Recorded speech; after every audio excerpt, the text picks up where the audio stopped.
자, 이제부터는 이제 최근에 입시 경향에 대한 건데요.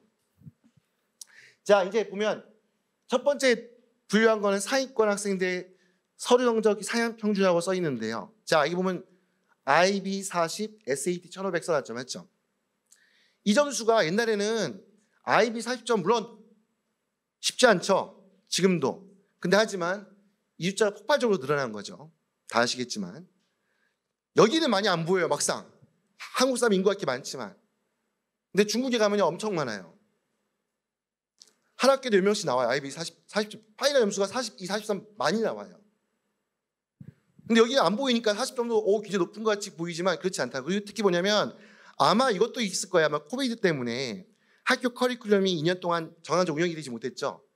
이제 그런 측면 때문에 어떻게 보면 그 IBO에서도 조금 성적을 남발한 게 아니냐, 한번 업그레이드 시켜준 거 아니냐라는 측면도 있는데, 어쨌건 중요한 거는 이제는 IB 40점이 상위권 대학 기준으로 봤을 때 와 우수한 성적이다라고 보지 않는다는 거예요.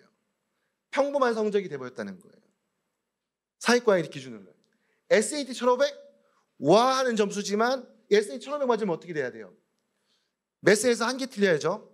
그럼 거기서 한 25점 나가고 나머지 크리티컬 리딩이라고, 리딩 앤 랭귀지라고, 랭귀지 앤 뭐 그래머라고 하는 이 부분에, 랭귀지 앤 라이팅이라고 하는 여기에서 한 70점, 700점 이상 나와야 한다는 얘기예요. 그럼 여러분들 아마 아이들 시험 보는 거 보셨지만 그 리딩 파트에서 700 이상 나오는 게 만만치가 않아요. 그래야지 1500이 나와요. 1400대가 왜, 여러분들 1400대 국제학교에 대한 1400대가 왜 무의미하다까지 얘기하냐면요, 어차피 한국 아이들은 수학 성적이 몇 감점이 안 나오고 만점학교 나온다는 거는 그건 한국 대학 다 알아요. 모든 전 세계 나라들 다 알아요. 한국 아이들 수학 시험 보면 몇 점 나올 거라는 거는. 그 무슨 말이냐면 수학에서 만점 나오고 1400대란 거 뭐예요? 리딩에서 600점이라는 얘기잖아요. 딱 그것만 놓고 보면 리딩 600점이 우수한 성적이라고 봐야 될까요? 대학 입장에서? 그게 아닌 거예요. 그러니까 1400대는 크게 의미가 국제학교, 영미권 국제학교 아이들한테는 높은 점수가 안 되는 거예요. 근데 그것도 그런데 1500점짜리도 너무 많이 나오는 거죠. 그러니까 이게 어떻게 보면 상향 평준화했다는 거예요. 그러다 보니까 이제 어떻게 한다? 항상 이게 논쟁이 나왔던 게 뭐냐면 IB를 하면 SAT가 필요 없다. 저도 몇 년 전에는 설명하면 IB 하는데 너무 힘드니까 SAT까지는 안 해도 됩니다 말씀을 드렸었어요. 너무 이 점수도 받기 힘든데 어떻게까지 하느냐. 얘에 뭐 집중해라고 했어요. 근데 그때도 많은 분들이 저한테 물어보셨어요. SAT 해야 된다고 하는데 아니 저는 제가 중국에 있을 때도, 중국에서 저희 학원에서 SAT를 강의하는 과정이 있을 때도 그때도 말씀을 드렸어요. 너무 무리하게 하지 마라. 근데 말씀드렸던 것처럼 경쟁이 치열해지다 보니까 이제는 이 점수가 높아진다는 건 뭡니까? 이 성적이 올라간다는 거는 변별력이 떨어진다는 거죠. 맞죠? 특수성을 점점 갖기 힘들게 된다는 거니까, 그러면 상위권 아이들에서 경쟁해서 거기서 내 아이가 이 상위권 대학 우수한 아이들이, 모든 아이들이 지원하는 선망이 대학과에 합격하려고 그러면 경쟁력이 더 뛰어나야 되잖아요. 그러면 그러다 보니까 SAT 성적을 붙이게 되는 거예요. 많은 아이들이 얘기를 해요. 학부모 얘기해요. 이것도 6과목 너무 힘든데 여기에다가 뭐 그렇잖아요. 맞죠? 여기에다가 뭐면 TOK니 뭐 ENU 준비할 거 많잖아요. 바빠 죽겠는데 어째 이것까지 하냐. 근데 문제는 뭐냐면요, 이것까지 하는 아이들이 있어요. 그리고 그 학교에 합격한 상위권 대학에서 뽑는 최상위권 대학의 문과에 100명이라 그러면 100명보다 많은 200명 이상의 학생들이 이 점수 가지고 있는 아이들이 200명 이상 있어요. 그렇기 때문에 점점 이 두 가지가 어떻게 보면 같이 병행할 필요성이 좀 더 커지는 거죠. 너무 힘들지만. 자, 그렇게 되고요. 그 다음에 이제 보면 제가 보다 보면요, 이제 우리가 이제 특례생 숫자가 보통 이제 3년 특례로 지원하는 학생의 수가 모두 2,000명, 3,000명 안팎이라고 얘기를 해요. 근데 이 보면 항상 보면 우리는 이제 베트남의 호치민 하노이라든지 뭐 중국의 많은 도시들이 있죠. 이게 모여 사는 데에서도 아까 방 말씀드렸던 것처럼 사실 제가 보면 중국에 있는 아이들이 숫자는 줄었지만 아이들 성적이 좀 더 위에 있어요. 그만큼 경쟁이 치열했던 것도 있고 그만큼 준비를 오랫동안 해왔던 분위기 때문에 그런 것 같아요. 근데 그렇지 않고 보면 이제 제가 유튜브 하다 보니까 정말 오는 학교들이 전 정말 이렇게 많은 나라들의 한국에 있을 줄 알았지만 실제 있겠죠. 근데 이 친구들이 저한테 물어보는 성적이 보통이 아니에요. 브라질에서 만약에 로컬 학교 다니는데요. 자기 너무 준비 안 해서 걱정이 된대요. 너무 준비해서 걱정이 되는데 본인이 갖고 있는 스펙은 있잖아요. 브라질에 있는 학교에 다니면서 자기는 스페인어는 의미가 없을 것 같아서 영어를 좀 열심히 했대요. 토플 점수가 SAT 점수가 1550점이래요. AP 혼자 공부해서 6과목 5점밖에 안 나왔대요. 목표가 성균관대래. 여기 됐으면 좋겠대 제발. 학교는 자기 학교 학생이 500명인데 그중에 자기가 5등 해야 된대. 하지만 성균관대 될까요? 라고 얘기를 해요. 이 친구들은 왜 그럴 수밖에 없는 게 모르잖아요. 한국에 부모님한테 듣는 얘기가 뭐예요? 한국은 입시 빡세다. 올해 상위 2% 안에 들어야지 서울에 이만한 주요 대학 들어가잖아요. 그러고도 와서 자기 학교에서 보면 500명 빼면 학교 공부하고 있고 거기도 남들은 치열하겠죠. 입시가. 로컬 학교니까.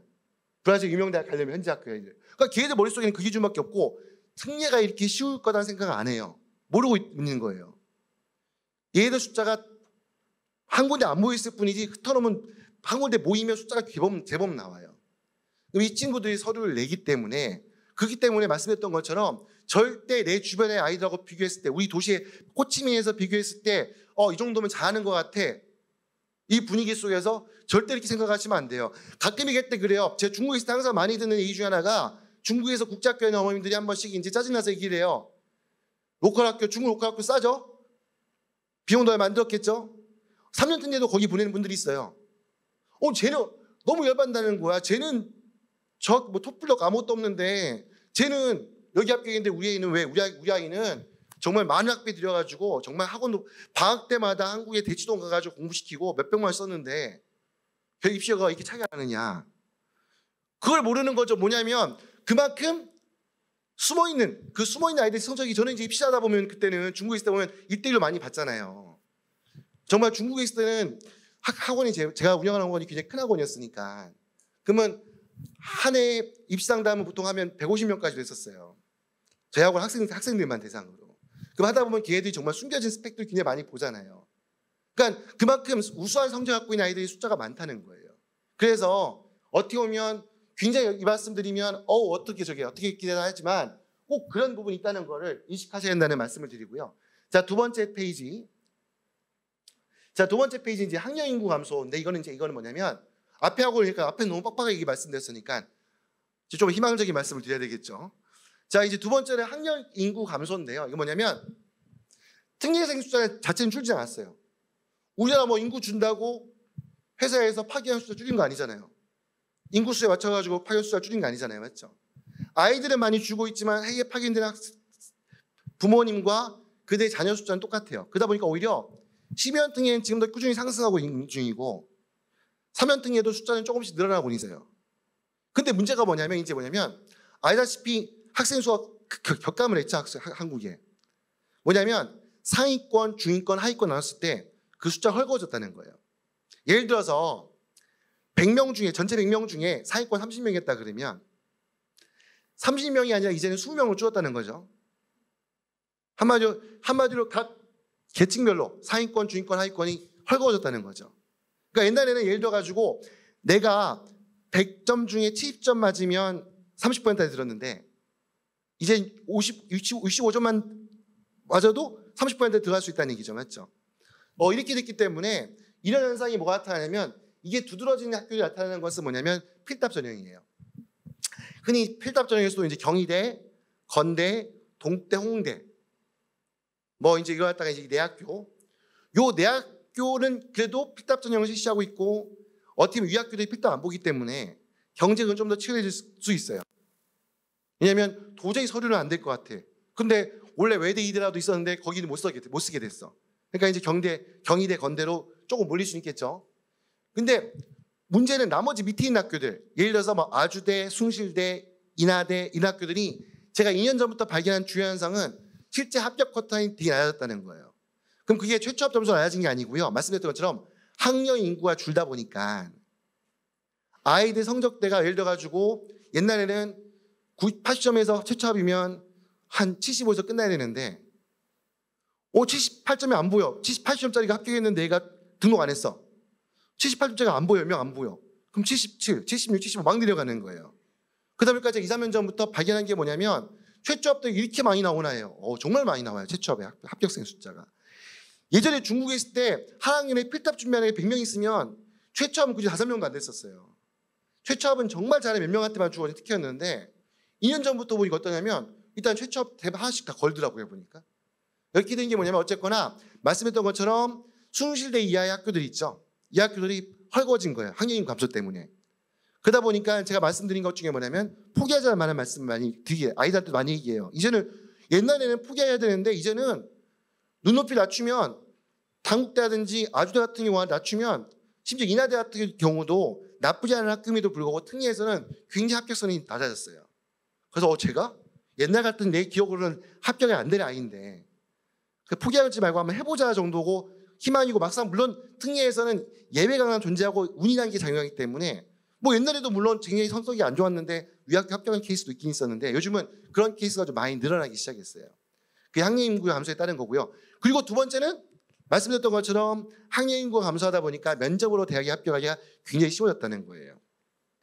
자, 이거는 이제 여러분들 여기 이제 교육인적자원부에서 발표했던 우리 대학 입시 공정화 방안이라는 거죠. 이게 이제 가장 이제 여러분들 뭐 아시는 분들 좀 아실 거예요. 뭐냐면 이게 이제 전면 시행 100% 시행은 써있던 2023학년도 이게 보면 굉장히 오래전에 공지했어요. 근데 우리 자율조건 심사 기준도 7년 전에 공개했었거든요. 많은 분들이 관심이 없었을 뿐이지 공개는 일찍 했어요. 그 어떤 분들 뭐 갑자기 바꾸는 게 어디냐? 절대 갑자기 바꾸지 않았어요. 지금 자기소개서가 역할이 줄어들고 기타 활동 역할이 줄어드는 거에 대해서 이미 교육부에서는요. 교육 공정성 강화 방안이라 해서 몇 년 전에 바로 이부터 있잖아요. 내년에 고3이 나이가 이제 중2 때. 그 당시에 이제 공식적으로 발표한 거예요. 내용 보시면 알겠지만 여기 써 있는 것 보면 이건 뭐냐면요. 그 수시에서 학생부 종합전형에 대한 평가인데요. 어떤 분들이 이건 학생부 종합전형이지 특례 아니지 않냐? 그렇지 않고요. 학생부 종합전형의 서류전형 평가 방식이 그대로 준용되는 게 흔히 말했을 때 그게 결국은 특례도 똑같은 서류 평가잖아요. 그래서 일단 기본적으로 한국에서 정해진 방침이 기준이 돼요. 그렇게 해서 이제 그 다음에 오는데 일단 거기에서 일단 내용을 보면 일단 다 있죠. 방과 후 활동은 아예 학생부에 기재하지 말라. 방과 후 학교 활동. 그 다음 위치 보면 자율도 동아리 대입 미반영, 청소년 단체 활동 미기재, 소논문 기재 금지, 특기사항 미기재, 개인 봉사활동 실적 대입 미반영, 수상 영역 대입 미반영, 독서활동 대입 미반영, 진로 분야 대입 미반영. 솔직히 무슨 말이에요? 말 그대로 성적 제한 모든 것을 안 보겠다는 거예요. 동아리 활동, 학교 안에 수상 경력, 수상 실적, 무슨 있던 여러 가지 흔히 말했을 때 많은 기타 활동이라 불리는 거 있잖아요. 일체 안 보겠다는 거예요. 성적 맞고 학생 뽑겠다는 거예요. 이게 2024학년도부터인데요. 여기 안 써있지만 이미 왜냐면 자기소개서는 이미 대학들이 알아서 실시되기 전에 먼저 움직이기 시작하죠. 맞죠? 실시되기 이미 자기소개서 대부분 대학들이 다 폐지했어요. 없앴으니까. 지금도 남아있긴 있어요. 남아있지만 필수 제출 서류가 아닌 경우가 많고요. 어쨌건 내년도 고3부터는 이제 제출하지 않겠죠. 대학에서 받지도 않겠죠. 어차피 테두리 안에서 벗어나는 거니까. 이 말도 어떻게 보면 이런 것들도 어떻게 보면 작년부터 눈에 띄게 나타나는 대학들은 이미 선반영하기 시작했어요. 상위권 대학들은. 예전에는 이런 활동 가지고도 정관 적합성을 보여주고 해서 어떻게 말했을 때 보면 성적이 좀 안 돼도 다른 활동을 굉장히 많이 해서 그걸로 대학에 합격하는 케이스가 있었는데 점점 줄이기 시작했고요. 이미 알다시피 특히 내년부터는 이제 보면 일단은 한국의 교육 방침상은 그런 내용들은 전부 다 이제 모든 입시에서 이제 반영해서 빠지게 되는 거예요. 아시다시피 워낙 많은 이슈들이 있었잖아요. 한국에서. 그러다 보니까 이제 이런 것 때문에 한마디로 공정하지 못하다고 평가받는 이런 요소들은 다 이제 빼겠다라는 게 이제 이렇게 되니까 최소한 한국대학교 학생부 같은 경우는 이걸 그대로 반영하겠죠. 한국의 교육부 방침을 따라야 되는 거니까. 그러면 그게 여기만 국한되는 게 아니겠죠. 그래서 이런 부분들이 있다 보니까 결국 이것은 뭘 의미하느냐? 객관적인 성적을 입증하는 게 중요하다는 걸 의미하는 거예요.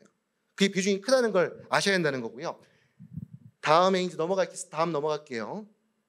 그 다음에 이제 뭐냐면 12연 특례 여기 기사 제목이 써있죠. 12연 특례 프리패스는 옛말이다라고 되어 있는데 이게 뭐냐면 진짜 서울대, 연대, 고대, 성대, 서강대 이 5개 주요 학교들, 성균관대까지 6개 학교들 같은 경우에는 예전에는 이 6개 학교 중에서도 위 학교들 중에서도 고대, 성대, 서강대 이 학교들은 12연 특례라고 하면 굉장히 쉽게 입학을 했어요. 물론 지금도 3년 특례에 비하면 쉽게 입학하는 사실이지만 하지만 최근의 경향은 뭐냐면 일단 대학들이 몇 년 전부터 아이들 뽑는 거 선별하게 제한을 두기 시작했다는 거하고 두 번째는 정원 감축이죠. 일단 원래는 작년에 교육부에서 정원의 숫자를 줄이라고 했어요. 강제로. 그래서 원래 올해 상반기까지 대학별로 제출하라고 했어요. 어떻게 정원을 어떻게 줄일지를 구체적으로 숫자를 적어내라. 그러면 당연히 그래서 많은 기관들이 아마 그러면 첫 번째 타깃이 되는 게 재구 및 특별정의 중에서 심의원 등일 것이다 예상을 했어요. 당연히 다른 걸 줄이기가 애매하니까. 그다음 국내에서 농어촌 전용, 그다음 농어촌 전용하고 12년 특례라고 하는 이 두 전형에서 아마 인원 감축할 것이다 했는데 일단 보니까 요즘 나온 거 보니까 너무 갑자기 진행하는 건 무리다 해가지고 좀 유예는 시킨 것 같지만 근데 그렇지 않아요. 대학들은 알아서 움직이죠. 평가를 받아야 되니까. 이게 이미 처음 얘기할 때 뭐였냐면 그냥 줄여가면 말 안 되니까 어떻게 하냐면 대학 평가에 반영하겠다. 그러다 보니까 어떻게 보면 그런 추세가 저는 반영된 게 아닌가 싶어요. 그러다 보니까 전반적으로 전부 다 12년 특례도 최상위권 대학들 같은 경우는 합격선이 올라가는 거죠. 이제 그런 부분 그리고 어떤 그런 영향도 있는 것 같고 그다음에 이제 보면 아까 말했던 학생들이었다 보면 사양 평준화한 것도 영향이 있겠죠. 자, 그다음 인지점들. 자, 이제 보면 이제는 좀 더 디테일한 이야기인다 하는데 자, 여기 써 있는 거 내용 보면 이렇게 제가 써놨어요. 해외 학교의 전반적인 실태, 시험별 난이도, 개별 시험에 대한 출신 학교별 필요한 노력의 정도 등에 대해서는 상위권 대학 입학사정관들은 충분히 알고 있다라는 거예요. 흔히 말해서 여러분들 보셨을 때 이런 것까지 알까라고 하는데 아시다시피 입학사정관들은요. 이게 우리 보면 이분들이 예전처럼 그냥 일반 직원분들이 학생들 평가하는 게 아니고요. 이제는 입학사정관 제도가 우리가 정착이 되기 시작하면서 이분들은 이것만을 위해서 취업하신 분들 심지어는 입학사정관 분들 중에서는 이것만 반영해서 이 업무만 가지고 교수로 채용된 분들이세요. 이게 미국에서는 선진국에서는 이미 정착이 이미 오랫동안 됐다가 한국에 도입이 되는 거거든요. 그러니까 이분들이 그냥 입학사정관이 아니라 그냥 정교수인 분들도 한 학교에 몇 분씩 계세요. 이제는. 오로지 이분들은 그 학교에서 하는 일은 본인의 1년 동안 이 학교에 있는 모든 기간 동안 하는 일은 학생 선발하는 거예요. 그걸로 학위도 받으시고요. 그걸 월급 받으신 분들이에요. 그러면 이분들이 모를까요? 다 알아요. 원래 상위권 대학들은 일반 직원도 다 알아요. 학교 이름 딱 보면 대충 알아요. 학교보다 보면 영어 이니셜 때 거기 보면 남대로 그 규칙이 있잖아요. 남대로 그냥 어떤 학교들 보면 여기는 많지 않지만 제가 중국에 있다 보면 중국에 이제 워낙 오랫동안 학교들이 많다 보니까 프랜차이즈 학교들은 쭉 쓰는 남대로 붙이는 약칭 명칭들이 있죠. 대략 알아요. 어차피 그리고 이 입학사정관 상위권 대학 입학사정관 분들은 요즘에 이제 코비드 때문에 자주 왔다 갔다 못하지만 예전에는 수시로 와서 학교 탐방을 해요. 실제로. 그 입학생들 분석을 해요. 그래서 이 학교가 어느 정도 수행되는지 다 알아요. 그리고 해외 학교 시스템이 너무 잘 알아요. 이분들은 그냥. 어떤 학교가 대단히 이름만 멋있게 돼 있고 건물 멋있게 사진 찍어놨지만 이 멋있는 건물 속에 실제 이 학교는 요칭만 쓰고 있다는 거. 그것까지 모르더라도 대충 그 시스템 다 안다는 거예요. 중요한 거는 그리고 학생들이 이 시험 성적 봤는데 어느 정도 노력했는가. IB 과목 선택할 때 많이 들어보셨겠지만 성적 40.5 높아야 되는 40.5 높게 나오는데 도저히 우리 아이는 딴 거 같은 우리 이과 아이지만 피직스 이런 거 넣었다가는 30점도 못 나올 것 같아. 그러니까 집어넣는 게 어떻게 영어 B에 넣고 한국어 A에 넣고 맞죠? 다 그렇게 제치하는 거죠. 그렇게 해놓으면 이분들이 모를까요? 무조건 알아요. 그래서 뭐냐면 항상 제가 듣는 것 중에 하나가 뭐냐면 혹시 꼼수를 쓴다는 거죠. 뭔가 트릭을 써볼까. 근데 있잖아요. 물론 중위권 대학 꼼수 통할 수 있어요. 왜냐하면 중위권 대학들은 미안하지만 그렇게 우수한 친구들 경쟁이 치열하지 않아요. 상위권 대학들은 우수한 아이들 중에서 골라내야 돼요. 함부로 안 뽑아요. 그리고 대학들은 입학정관들은 뭐 하냐면 이 학교 학생이 입학을 하면 요새 다 데이터베이스 되잖아요. 이 아이가 대학 졸업하고 사회에 진출할 때까지 과정을 다 데이터베이스예요. 그분들 그걸 연구를 하는 거니까. 그래서 그거 가지고 그 기준을 가지고 새로운 학생을 뽑을 때 반영을 해요. 그러기 위해서 굉장히 많은 것들을 디테일하게 알고 계시기 때문에 예를 들어서 토플 성적 국제학교 영미권 국제학교 다니는데 토플 성적이 어떤 의미인지 이분들이 당연히 간단한 거잖아요. 모를까요? 알 수밖에 없어요. 그래서 제가 쉽게 말한 게 그거죠. 영미권 국제학교를 나왔는데 성적이 GPA는 굉장히 높아요. 근데 토플 성적이 80점대예요. 그럼 딱 저 같은 사람이 봐도 뭐라고 생각하겠어요? 어떻게 이 학교는 GPA를 그냥 주는가 보다. 그냥 이제 써서 내는 그냥 선생님이 남발하는 모양이다. 이쪽에 토플 80점이 4.0이 나와. 토플 80점이라는 얘기는 제대로 수업 커리큘럼을 못 따라간다는 얘기인데. 아니면 이 학교가 학교를 운영을 개판하는구나. 근데 하여튼 뭐냐면 어쨌거나 그런 어떻게 보면 여러분들 보면 뭐가 유리하다 하는 거지 그건 중요하지 않아요. 저보다도 훨씬 더 많이 알아요 그분들은. 그리고 어떤 과목이 갖고 있는 예를 들어서 AP 시험 중에서도 AP 한 단계 위 시험들이 있어요. 되게 특이한 시험들 성적 공부 잘하면 학교에서 제한을 받는 경우도 생겨요. 야, 너 때문에 너 하나를 위해서 반을 만들 테니까 수업해봐라. 여기도 아마 그런 경험들이 있으신 분도 있을 수 있어요. 요 과정은 원래 너는 좀 위에까지 해야 될 것 같아. 그거 하면 거기에 대해서도 그게 어떤 의미인지, 그리고 이 친구가 할 때 받았던 성적에 있는 AP 과목 구성, IB 과목 구성에 그 디테일한 내용들 전부 다 입학사정관들은 절대 놓치지 않습니다. 그래서 쉬운 과목 많이 들었잖아요. 변별력이 떨어진 건 어쩔 수 없는 거예요. 절대 4.0 상위권 대학들은 절대 학생들 함부로 안 뽑아요. 그 입학사정관제의 특징이에요. 말씀대로 이것만 전문으로 하시는 분들이기 때문에 그래서 그런 부분들 한번 우리가 꼭 고민해 봐야 한다는 얘기를 하려고 이 페이지에 넣었고요. 다음 페이지 넘어가겠습니다. 아까도 말씀드렸던 것처럼 이제 제일 중요해진 거죠. 그전에도 중요했지만 특히 더 중요해진 건 객관적으로 증명된 성적을 보여준 게 중요하다는 건데 객관적으로 보여준 거에 두 가지 특징이 있죠. 첫 번째는 학업 우수성. 그 다음 두 번째가 해외에 있는 학생들한테 많이 요구하는 대학도 요구하는 거는 성실성이에요. 성실성. 한마디로 단기간 학습을 통해서 받은 성적은 중요하지 않다는 거예요. 쉽게 받을 수 있는 성적. 아무리 많아도 다다익선 그게 아니라는 얘기예요. 그래서 어떻게 보면 아까 말했던 것처럼 서류평가의 주요한 두 영역, 한국제학교와 로컬 학교 아이들 같은 경우에는 학교 내인 성적. 단기간 성적이 안 나오잖아요. 맞죠? 꾸준히 해야 되죠. 맞죠? 그 다음 영미권 국제학교 아이들 같은 경우에는 SAT, IB, A레벨 같은 그런 표준학력 평가 시험 성적. 이 두 가지가 중요한 이유가 뭐냐면 이 두 가지가 바로 성실성을 입증하는 데 도움이 되기 때문이에요. 대학이 평가할 때. 한마디로 쉽게 그냥 단기간 공부해서 단기간 과외받아가지고 나올 점수가 아니기 때문에 그래서 이 부분을 굉장히 중요하게 본다는 거예요. 그래서 실제 성적도 이 두 가지에 해당한 아까 말했던 것처럼 그 두 가지가 굉장히 중요한 평가를 받는다는 거예요. 그래서 이 부분 한번 제가 강조를 드리기 위해서 한번 이 페이지도 한번 제가 잠깐 넣어놨습니다. 어쨌건 중요한 거는 장기간의 어떤 노력을 통해서 취득할 성적 어려운 과목이더라도 그게 더 중요하다라는 걸 말씀을 드리고요. 그 다음 세 번째 써놓은 거는 어떠한 종류의 시험 성적 확보하느냐가 중요한 게 아니라 그 학교에서 그 교육 환경에서 이게 무슨 말이냐면 아까 말씀드렸던 것처럼 흔히 있는 얘기래요. IB가 대학 입시에 유리하다. 아니다. 요즘은 추세가 AP가 유리하다. 많이 얘기하잖아요. 저는 전혀 그렇게 보진 않아요. 어느 게 유리하다가 없어요. 어느 시험 불리하다 유리하다 IB니까 좀 많이 뽑는다. 한 지역에서 그렇게 많이 뽑았다? 한 지역만 있나요? 여기만 있나요? 우리 한국 사람들이? 강남이나 어떤 한 학원에서 그렇게 많이 뽑은 것 같다? 강남이나 학원은 그 하나밖에 없나요? 실제 학원을 거치는 케이스는 절반도 안 돼요.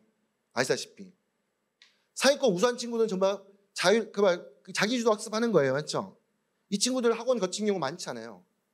그럼 몰라요. 근데 그건 어느 쪽의 경향성인지 아무도 몰라요. 중요한 거는 뭐냐면 자기 학생이 속해 있는 학교에서 최상의 성적을 얻는 거예요. 그러면 되는 거예요. 그러면 모두 서류평가라는 게 그거잖아요. 서류평가라는 게 어떻게 보면 서류평가 중에 여러분들 보시면 예를 들어서 학교에서 평가하는데 학생이 평가하는데 무슨 욕하는 IB 칸 30% 반영, 토플 칸 여기는 무슨 내신 칸 이렇게 해서 학생 뽑는 거 아니에요. 그래서 IB 점수 몇 점이면 50%, 우리 학교는 SAT가 더 중요하니까 SAT는 30%. 절대 이런 거 없어요. 대학에서는. 말 그대로 정성평가예요. 그냥 전체를 보고 있잖아요.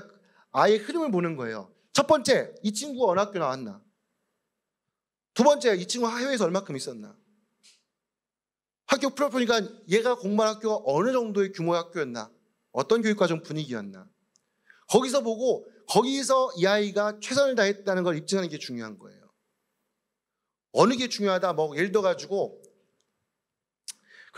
그래서 학교 갑자기 바꾼다든지 아니면 내 학교에 공부하는 거 관계없는 다른 걸만 간다든지 갑자기 이게 더 중요하다. 들어보니까 여기는 이게 더 중요하대. 다른 과목이 더 중요하대. 다른 시험이 더 중요하대라고 해서 막 그렇게 한다든지. 그렇게 보통 이제 또 그렇게 하는 이유가 뭐냐면 이게 두 가지죠. 정말 잘하는 친구들은요. 이미 모든 성적이 다 꼭대기 있어요. 좀 가면 할 게 없어요.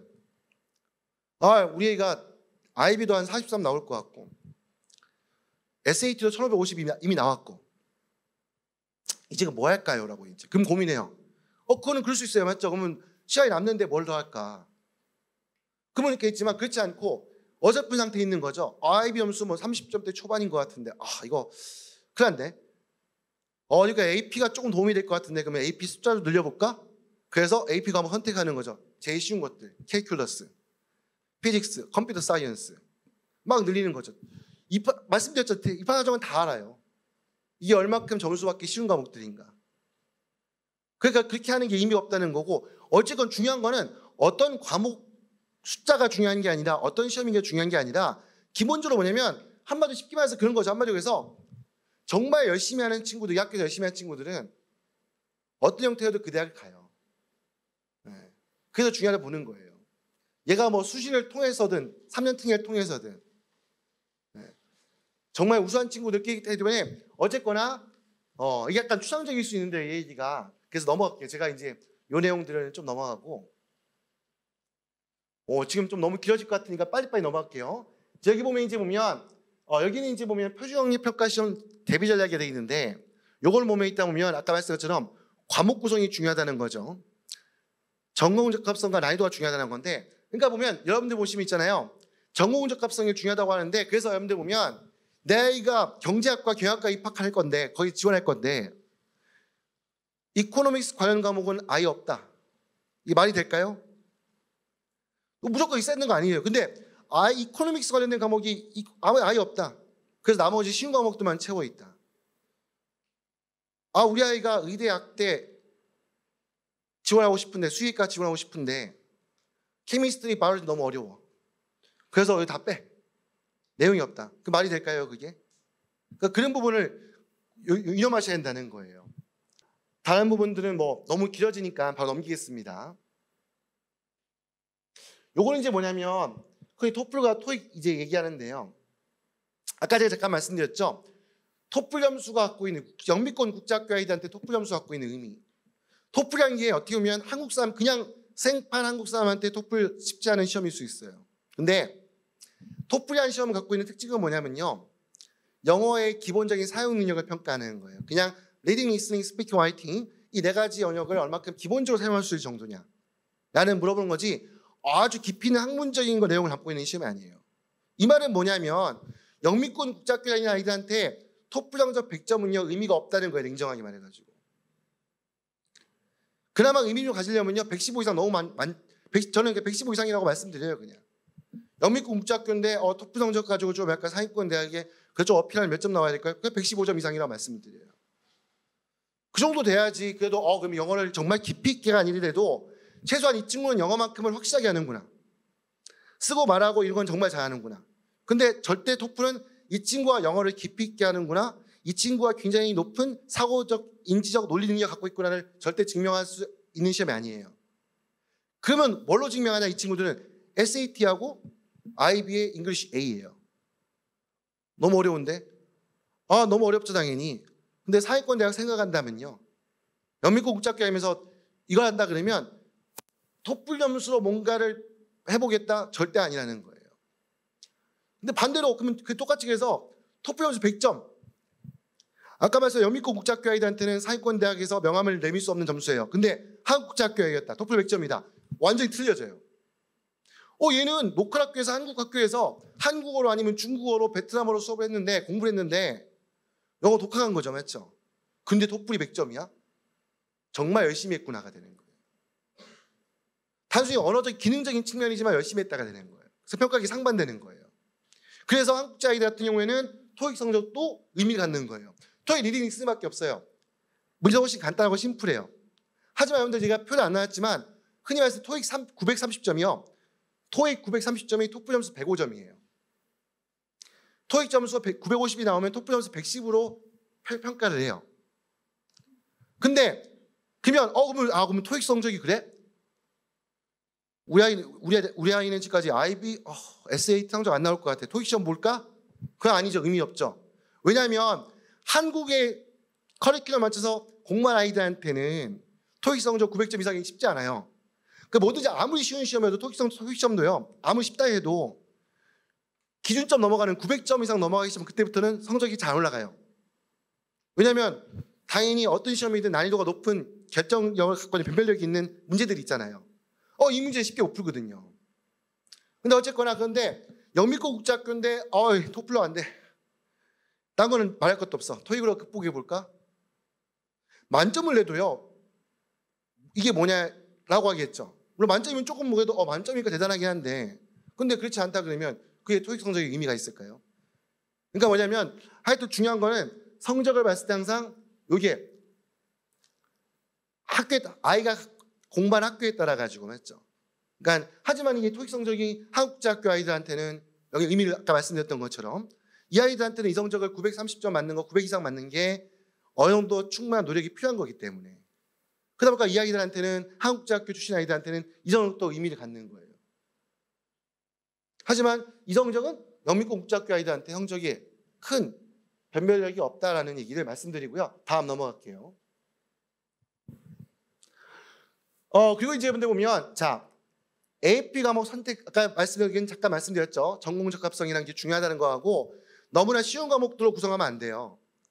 그러니까 말 그대로 뭐냐면 필수적으로 내가 전공 아이가 지원하려는 과 공대에 지원할 건데 피직스가 빠져 있다. 빠져 있을 수 있어요. 물론 이 친구가 갑자기 공부를 월드 히스토리 막 이런 어려운 과목도 점수를 받았다.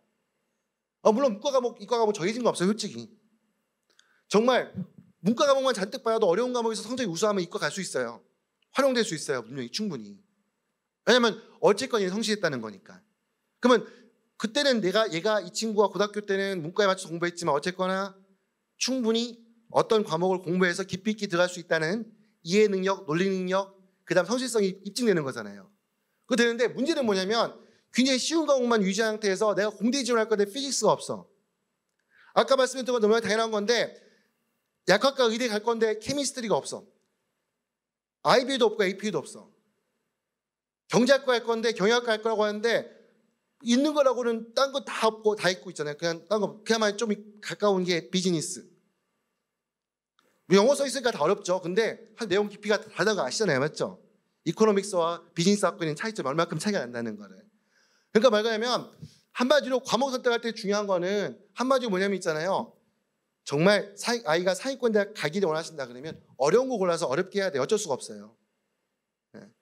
그리고 그렇게 한다는 거고 그 다음에 이제 내신 과정 성적별 이거는 이제 어떻게 한국제 아이들한테 해당될 수 있는 건데 이런 얘기가 질문을 상담을 하다 보면 이런 말씀을 하세요. 우리 아이는 진짜 딴 거 다 못하는데 과학은 좀 잘해. 과학 성적이 우수하니까 이걸로 전공 적합성을 해서 좀 어필할 수 있지 않을까라고 하는데요. 중요한 건 그거죠. 상위권 아까 말했던 상위권 서류대학에 합격하기 위해서 거기 합격하는 학생들은 예를 들어서 등급을 따진다 그러면 한국제학교 안에서 한국학교에서 3등급 이내 드는 아이들이에요. 그럼 3등급이라는 의미가 뭐냐? 모든 과목이 다 A예요. 그렇죠? 이미 모든 아이들이 모든 A 성적이 A인데 거기서 경쟁하는 건데 갑자기 그러면 내가 우리 아이 딴 거 못해도 과학이 우수하다? 과학만 이고 나머지 B다? 그게 변별력을 가질까요? 못 가지는 거잖아요. 근데 한 번씩 보면 학부모들과 아이들도 한 번씩 보면 그런 물론 희망을 가지는 거죠. 물론 내신 성적 안 좋다고 무조건 포기할 거 아니지만 하지만 내신적으로 판단할 때 그 내용을 가지고 내 성적이 아이가 내신 성적 3.8, 3.9 뭐 그냥 언웨이티드라고 하죠. 그냥 기본 평가할 때 거기에서 3.8, 3.9가 다예요. 기본적으로 상위권에 합격하려면요 이미 그 성적은 다 기본 기초예요. 그러니까 내신 성적이 중요한데 내신은 또 변별력을 못 가져요. 상위권 안에서는. 하지만 거기에 올라가 있어야 돼요. 기본적으로. 그렇기 때문에 어떤 과목이 좀 낮기 때문에 그거는 중하위권 대학에서 속할 얘기예요. 상위권 대학 경쟁하는데 거기 있어가지고 갑자기 뭐 과학 하나 우수하다 해가지고 딴 거 하나 떨어지는데 수학 하나 우수하다 해서 다른 거 떨어지는데 거기 합격할 거다? 천만의 말씀이에요.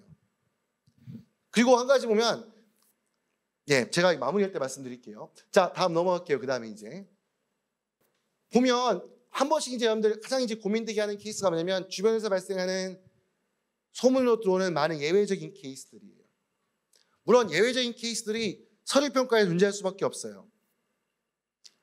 흔히 심연통의 서울대학교 같은 경우 서울대학교는 다들 어느 누구도 어떤 기준으로 학생을 선발하는가에 대해서 100% 정확한 답을 못 내줘요. 왜냐하면 굉장히 성적이 아닌 것 같은 친구도 합격하기 때문에. 흔히 이제 서류 전형을 실시하는 대학 중에서 중앙대학교가 위에 대학들하고 좀 틀리게 좀 성적이나 스펙이 낮은 친구도 합격을 시켜줘요. 물론 그 위에 있는 학교도 있긴 있어요. 연대 고대에서 그런 학생들이 가끔 나와요. 근데 이거는 뭐냐면 항상 이거는 예외적인 케이스예요. 이 학생을 왜 뽑았는지는 입학하정관 교수님밖에 몰라요. 뭔가 나름대로 목적과 이유가 있었을 거라고 봐요. 근데 이런 걸 보고서, 맞죠? 이런 걸 보고서 특히 많은 아이들이 이런 걸 보고서 굉장히 많이 흥분해가지고 있잖아요. 중요한 거는 공부를 더 열심히 해서 딴 걸 성적 올려야 되는데 누가 이걸로 합격했다 그러니까 이제 보면 엄마 누가 했는데 누가 어떤 동아리 활동해가지고 이걸 합격했대. 다 떼어치고 동아리 활동만 할래. 뭐 이럴 수 있는 건데 항상 어머님들이 마지막에 항상 관리할 때 아이들 관리할 때 제일 중요한 거는 항상 아이도 그렇고 어머님도 그렇고 항상 어렵고 힘든 거는 사람 피하는 게 본능적 심리예요. 그렇다 보니까 항상 아이들이 불평불만하고 어려움을 호소하면 계속 쉬운 방향 쪽으로 계속 맞춰줘요. 그렇게 쉬운 방향을 맞추다 보면 하향 평준화돼요. 그 아이들이 숫자가 절반이 넘는 거예요. 그러면 나중에 가면 그게 반복되다 보면 나중에 가면 있잖아요. 이제 위로는 도저히 진입이 안 돼요. 상위권으로는. 한번 그게 뭐든지 한번 양보하기 시작하면 계속 양보하게 돼요. 어머 너무 어려워. 토플 공부만 너무 어려워. 토플 필요 없다는데 점수 어차피 안 나온다는데 너무 어려워. 고2 때 그 얘기하면 그래 지금 이제 1년밖에 안 남았으니까 딴 거 하자 할 거예요. 고1이에요. 중3이에요. 너무 어려워. 그거 한번 양보해 주잖아요. 제가 학원 운영에서 그 말씀을 드린 게 아니고요. 어려운 과정 공부하는데 한번 양보하기 시작하면 계속 양보해요. 첫 단추가 중요하다 그러잖아요. 그럼 모든 게 반영이 돼요. 나중에 내신 과목 고른데도 반영이 되고요. 시험 준비한 것도 반영이 되고 이 과목은 내가 너무 어려우니까 심지어 내신 준비하는데 엄마 나 이과 문과 할 거니까 수학 안 할래. 그러면 이제 결과적으로 어떻게 내신 전부 다 수학이 모든 점수를 깎아먹겠죠? 그러면 올해가 안 나오겠죠? 3등급만 안 들어가겠죠? 그러면 우리 아이는 이제 그 위에 학교에는 안 들어가는 이제 해당 안 되는 아이가 되는 거예요. 냉정하게. 그래서 절대 주변에서 들려오는 특히 아이들이 물어오는 정보들 있잖아요. 맞죠? 물론 반대로 어머님들이 카페에서 커피숍에서 모여서 얘기하면서 잘못된 정보도 영향을 미치게 하지만 그래서 말씀드리고 싶었던 건 뭐냐면 그러한 주변에서 들려오는 어떻게 보면 항상 우리 아이한테 기분 좋게 해주고 나한테 기분 좋게 해주고 유리하게 해주는 이야기들은 일단 준비 과정에 한기 흘려야 돼요. 그렇게 하고 준비를 시켜야지 그래야지 이 아이가 나중에 정말 내가 가고 싶어하는 상위권 대학에 어떻게 보면 대학 인생이 전부 아니려고 하지만 어쨌건 만약에 반영을 대학 입시를 잡았다고 한다면 그렇게 준비를 하셔야 된다는 거예요. 자, 이 정도 말씀만 드리고요. 자, 오늘 한 80분, 거의 1시간 40분 된 것 같은데요. 자, 오늘 설명회는 자 이렇게 이걸로 마무리하도록 하겠습니다. 지금까지 계속 이렇게 설명에 참석해 주셔서 감사합니다.